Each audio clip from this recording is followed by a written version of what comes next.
6,666 আয়াত আছে। একটা আয়াতের ভিতরে বলছে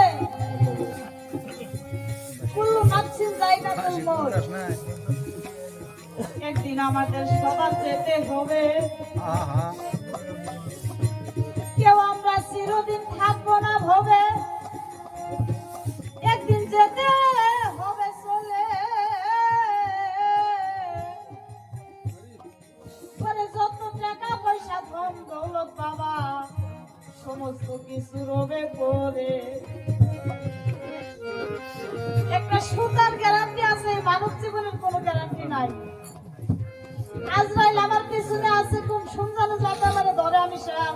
হ্যাঁ, এখন আমার আল্লাহ যদি ইচ্ছা করে যে আকলিমা গান করতেছে দাঁড়িয়ে দাঁড়িয়ে, নিঃশ্বাসটা দিলে আমার বাহিরে করি মানা, আর এই নিঃশ্বাস আমি ভেতরে নিতে দেব না। কারো ক্ষমতা আছে গো? কারো ক্ষমতা নাই। তাই বাংলাদেশের এক ঘটনা সভাতে জানাই, ধৈর্য ধরে থাকবেন বসে আমার শ্রোতা ভাই। বাংলাদেশের আব্দুল সামাদ সভাতে যাই গইয়া, ছোটবেলায় তার বাবা গিয়াছে মরিয়া। ছোটবেলা তার বাবা মারা গেছে, মা তারে দুঃখ কষ্ট করে মানুষ করছে, মাত্র 6 লেখাপড়া শিখাই আলেম বানাইছে। ওই আব্দুল সামাদ বিয়ের 3 দিন পরে গেছে হঠাৎ করে মরিচটা নিরাইতে। এমন সময় অনেক বেলা হয়ে গেছে, খাইতে জানা এদিকে মা জননী এই যে আসছে যে বসিয়া, এই যে এত বেলা হইল সামাদ আসলো না কিসের লাগিয়া। এই যে জীবন ধরা ছেলে লইয়া একই সাথে খা, এই যে ছেলের জন্য বসে আছে জনম দুঃখিনী মা। আস্তে আস্তে মায়ে গেল সামাদেরও কাছে, সব দিকে মায়ে তখন ডাক দিয়া বলতেছে, বাবা এতবেলা হলো পর্যন্ত খাইতে যাও নাই? ছেলে কয় মা গো এত কষ্ট করে মরিচ চাল করছি, এই বেড়া বকরি হয়তো আমার এই চাল খাইয়া থাকতে পারে, তার জন্য ভাবতেছি বেড়া টুক দিয়ে শেষ করে তারপর যাবো। মায়ে কয় সামাদ এই বেড়া বকরি করে চাল খাইলে পরে আমরা বাজার থেকে মরিচ কিনাই না খাইতে পারবো, কিন্তু সামাদ রে এই যে 3 দিন আগে তোর বিয়ে করিয়ে কান ছাগল বাড়িতে আছি, তোর দেহের সব বর্ষের যে খাইয়া শেষ করে ফেলাইবো, তোর কি সাথে আছে?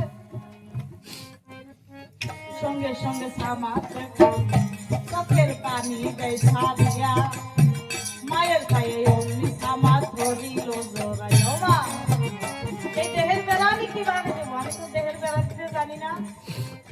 তখন বলে বাবার উপায় আছে, একজন মুর্শিদের কাছে গিয়া আগে তোমার এই দেহ মনোপান দেও না বেটাইয়া, মুর্শিদ যদি দয়া করে বেড়া দিয়ে দেয় তোরে পরিমানা বিশ্বের কোন শক্তি নাই যদি আমার মাদার জানে একবার বেড়া দিয়ে দিতে পারে, আমার দেহে রক্ত খাইতে পারবে না।